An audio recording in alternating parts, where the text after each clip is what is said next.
જેના પ્રેમના પાથરણા શું આપણે કરી શકીએ ગુરુ મહારાજ જોડે? ગુરુ મહારાજ જેના ઘેર મહેમાન થયો છે વિશ્વામિત્ર બની, હે હરિચંદ્ર રાજા ને તારામતી રોહિત ગાદી પર બેઠા છે, રજવાડાનો માલિક સાહેબ, જેના હાથમાં રાજપાટ વૈભવ ઘોડા ગાડી હાથી બધું સાહેબ એની પાસે ગાદી પર બેઠો છે. વિશ્વામિત્ર પરમાત્મા બની એની પરીક્ષા કરવા આવ્યો. આઈ મેદાનમાં આવીને ભાર્યા અને કીધું નમો નારાયણ આદેશ, નમો નારાયણ. હરિચંદ્ર રાજાએ પ્રણામ કરી કીધું છે બાપુ પધારો, મારા મહેલની અંદર વધાર્યા છો, સંતો ક્યાંથી? પણ બાપુ મને થોડું કઈક વાતનું હસવું આવે છે કે બોલ કે રાતે મને બ્રહ્મ મુહૂર્તમાં 4 વાગ્યાના ગાળામાં સપનું આવ્યું હતું, સપનામાં તમે આયા અને એમાં મેં તમને રાજપાટ આપી દીધું. વિશ્વામિત્ર શાન સમજી ગયા કે જો કદાચ આ સપનામાંથી હું ન જગાડું ને તો મારો ગુરુ ધર્મ લાજાશે. તરત જ કીધું તે સપનામાં આપ્યું હતું તું હરિચંદ્ર હતો કે હા? હું લેવા વાળો વિશ્વામિત્ર હતો કે હા? તો પછી રાજગાદી પર હું બેસી રહ્યો છે? તે મને આપી દીધું છે ને હજી ગાદી પર બેઠો છે? ઉભો થા, જો આલ્યું હન સત્યવાદી તું હોય તો. સાહેબ એક પલની અંદર ઉભો થઈ ગયો.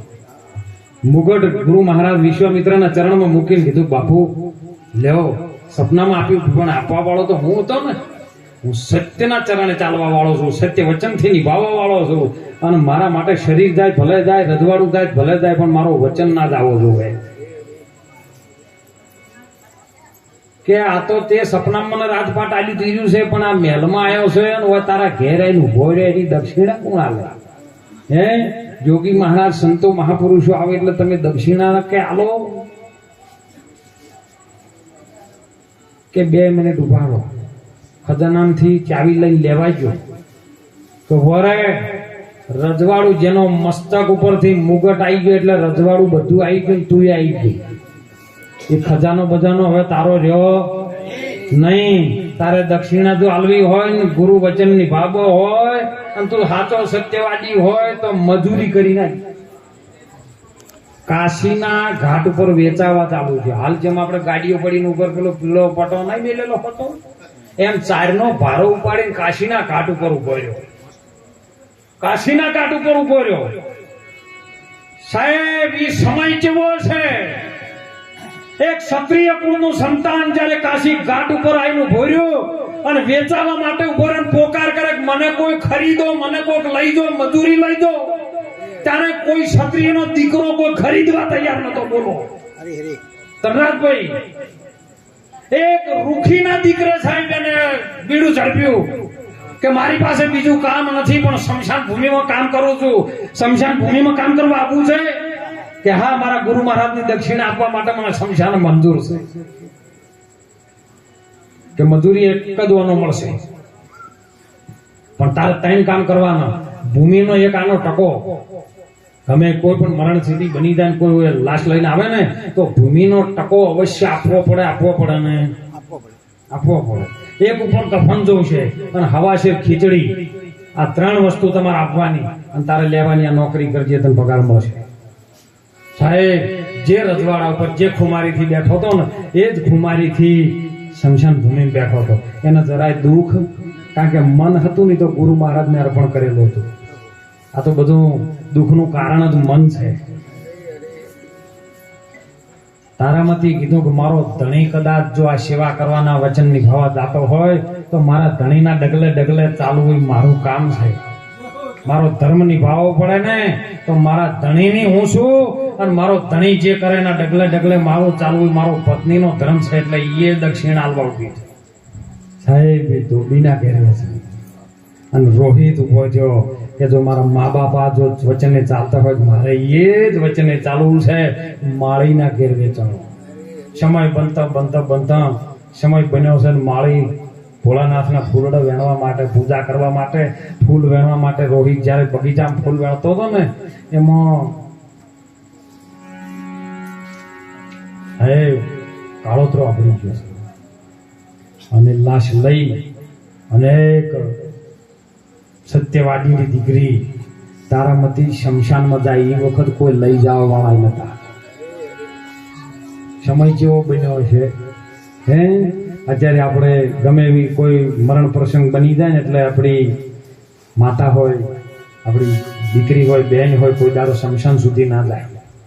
તારામતીને આવો સમય બન્યો ને એ સમય કોઈ એના દીકરાની લાશ લઈને શમશાન સુધી પહોંચાડવા માટે નતું કોઈ મળ્યું.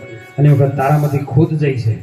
અંધારાનો સમય થઈ ગયેલો ત્યાં જઈને ઉભી રહી છે એટલે કીધું કોણ આવે? રોવે છે, અબલા કોઈ રોઈ રહી છે. હરિશ્ચંદ્રએ પોકાર કર્યો, કોણ છો? એક જ વસ્ત્ર પહેરેલું હતું. જોયું છે સામ સામું? કહો તારામતી તો કે હા. કોણ છે? આપણા દીકરાને આવો બનાવ બન્યો છે અને એ અગ્નિ સંસ્કાર કરવા માટે હું આવી છું.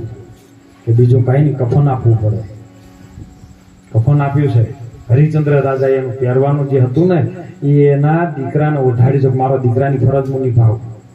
પણ આજની હવાશેર ખીચડી કદાચ હું ભૂખ્યો રહું, પણ જે ભૂમિનો ટકો એ મારા ગુરુ મહારાજનો છે ને એ હું મેલું. ત્યારે તારામતીએ સંવાદ કર્યો છે, તમારો દીકરો મારો દીકરો નહીં. કે હા, તારો દીકરો મારો દીકરો છે, આપણો બંનેનો છે, પણ આ વચનના ટકો છે મારા ગુરુ મહારાજનો છે.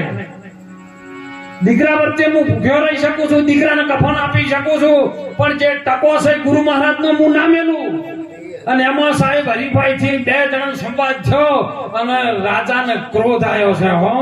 અને એ સમય ખડગ ઉપાડીને કયો વિશ્વામિત્ર નારાયણ સ્વરૂપે પ્રગટ થયા છે. હે ધન છે સતવાજી તારી ભક્તિ ને, ધન તારા વચન ને, બોલ માગે આલુ.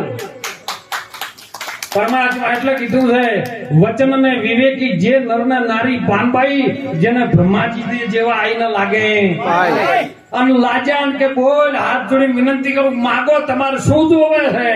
ત્યારે એક જ વાત કરી, અત્યારે આપણને ભગવાન મળી શું માગો લ્યો તમે.